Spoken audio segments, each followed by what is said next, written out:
So hello everyone, आज चाहिँ हामी टाइप्स अफ डिमान्डको बारेमा पढ्न जाँदैछौँ। यो चाहिँ लङ क्वेसनमा कहिलेकाहीँ दिन सक्ने चान्सेस छ, बट मोस्टली चाहिँ 2 मार्क्सको क्वेसनमा चाहिँ what is price demand, what is income demand भनेर त्यसरी चाहिँ सोधिराखेको हुन्छ है। So let's get into the topic. So price demand भनेको चाहिँ कुनै पनि गुड्सको चाहिँ प्राइस बढ्दाखेरि डिमान्ड घट्छ र प्राइस घट्दाखेरि डिमान्ड बढ्छ भने त्यो चाहिँ प्राइस डिमान्ड हो है। सो त्यसमा चाहिँ के हुन्छ त भन्दाखेरि नेगेटिभ रिलेसनशिप हुन्छ, किनभने एउटा बढ्यो भने अर्को घटिदिन्छ है। यसलाई इन्भर्स रिलेसनशिप पनि भनिन्छ। त्यस कारणले गर्दाखेरि चाहिँ डिमान्ड कर्भ चाहिँ डाउनवर्ड स्लोपिङ हुन जान्छ। त्यसपछि अर्को छ हामीसँग इन्कम डिमान्ड। इन्कम डिमान्डमा चाहिँ के हुन्छ भन्दाखेरि in case of inferior goods, पहिला इन्फेरियर गुड्स भनेको के हो त्यो बुझौँ है। इन्फेरियर गुड्स भनेको चाहिँ अलिकति सस्तो खालको गुड्स चाहिँ जुन चाहिँ लो इन्कम पिपुलले चाहिँ युज गरिराखेको हुन्छन्। अनि त्यसपछि सुपेरियर गुड्स भनेको चाहिँ अलिकति त्यही गुड्स तर अलिकति राम्रो क्वालिटी, अलिक प्रिमियम क्वालिटीमा है, त्यो चाहिँ अलिक धेरै इन्कम भएको मान्छेहरूले चाहिँ युज गरिराखेको हुन्छन्। सो फर इक्जाम्पल हाम्रो इन्फेरियर गुड्स भनेको चाहिँ अलिक सस्तो खालको कपडा। सस्तो खालको कपडा चाहिँ यदि इन्कम तपाईँको थोरै छ भने चाहिँ हजुरले सस्तो खालको कपडा लाउनुहुन्छ, तर इन्कम बढ्यो भने हजुरले सस्तो खालको कपडाको चाहिँ डिमान्ड चाहिँ के गर्नुहुन्छ, कम गर्नुहुन्छ। सो त्यस कारणले गर्दाखेरि इन्कम बढ्यो भने चाहिँ त्यस्तो खालको प्रोडक्टको डिमान्ड चाहिँ घट्छ। अनि त्यसपछि इन्कम घट्यो भने त्यस्तो खालको प्रोडक्टको गुड चाहिँ के हुन्छ त, त्यस्तो खालको प्रोडक्टको डिमान्ड चाहिँ के हुन्छ त, बढ्छ। सो त्यस कारणले यसमा चाहिँ के हुन्छ, नेगेटिभ रिलेसन हुन्छ। तर सुपेरियर गुड्समा चाहिँ के हुन्छ भन्दाखेरि जब चाहिँ मान्छेहरूसँग धेरै धेरै इन्कम हुन्छ उनीहरूले चाहिँ राम्रो राम्रो प्रिमियम गुड्सहरूको चाहिँ के गर्न थाल्छन् त, डिमान्ड चाहिँ गर्न थाल्छन् है। सो यसमा चाहिँ हाम्रो के हुन्छ भन्दाखेरि इन्कम बढ्यो भने डिमान्ड बढ्छ अनि इन्कम घट्यो भने त्यो सुपेरियर गुड्सको चाहिँ डिमान्ड पनि घट्छ है। सो त्यस कारणले चाहिँ के हुन्छ त, यसको कर्भ चाहिँ अपवर्डतिर स्लोपिङ हुन्छ।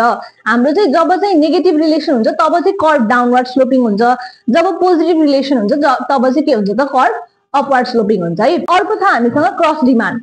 क्रस डिमान्डमा चाहिँ हाम्रो दुईटा टाइपको गुड्सहरू हुन्छ है। फर्स्टमा छ हामीसँग सब्स्टिट्युट गुड।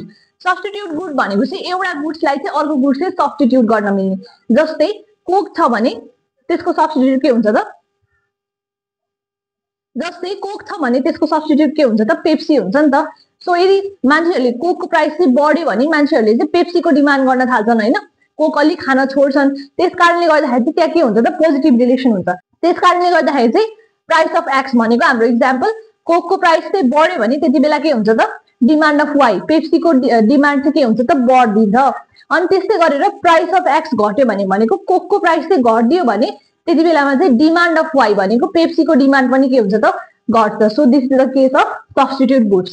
सो यति बेला पनि के भयो त, पोजिटिभ रिलेसन भयो। त्यस कारणले कर्भ चाहिँ अपवर्ड स्लोपिङ हुन्छ। अनि त्यसपछि हामीसँग छ कम्प्लिमेन्ट्री गुड्स। कम्प्लिमेन्ट्री गुड्स भनेको चाहिँ एउटा गुड्सको लागि अर्को गुड्स पनि चाहिने। जस्तै हजुरहरूले प्रिन्टर युज गर्नुहुन्छ भने प्रिन्टर युज गर्नको लागि इङ्क पनि के हुन्छ त, चाहिन्छ होइन, त्यो भनेको सँगै आउने खालको गुड्स भयो नि त।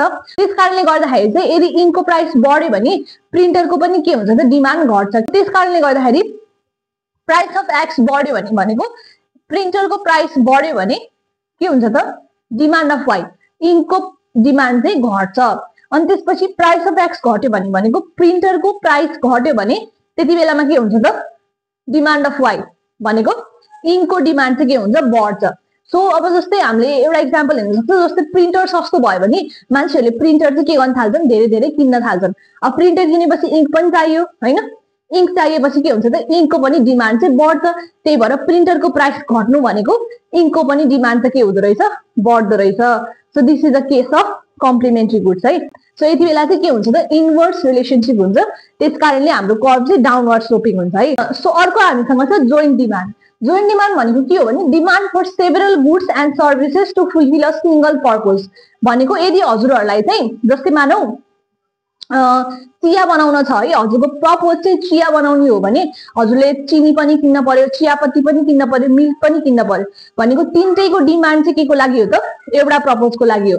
सो त्यो डिमान्डलाई चाहिँ के भनिन्छ त, हामीले जोइन्ट डिमान्ड भनिन्छ। अनि त्यसपछि हामीसँग छ कम्पोजिट डिमान्ड। कम्पोजिट डिमान्ड भनेको चाहिँ डिमान्ड फर सिंगल गुड्स और services to fulfil several needs. भनेको अघि चाहिँ के भयो, धेरैवटा चिजको डिमान्ड टु फुलफिल एउटा निड, तर अहिले चाहिँ एउटा गुडको डिमान्ड टु फुलफिल धेरै निड।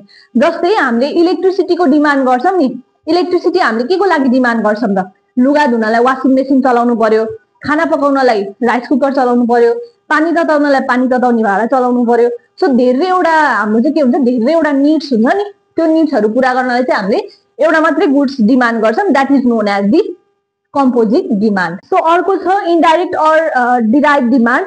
यो भनेको चाहिँ demand for the production of other goods. जस्तै हामीले चाहिँ फेब्रिक मगाइरहेको छौँ, फेब्रिकको डिमान्ड गरिरहेको छौँ टु प्रड्युस अ क्लोथ भन्ने, त्यति बेलामा त्यो चाहिँ के भयो, फेब्रिक चाहिँ इन्डाइरेक्ट डिमान्ड भयो। So this is the indirect demand. So types of demand चाहिँ यति नै रहेको थियो। यदि हजुरहरूलाई भिडियो मन पर्यो भने लाइक, सब्सक्राइब र सेयर गर्न नबिर्सिनु होला र अन्त्यसम्म ध्यान दिएर हेर्नु भएको थियो भने हजुरहरूलाई चाहिँ best of luck for examination.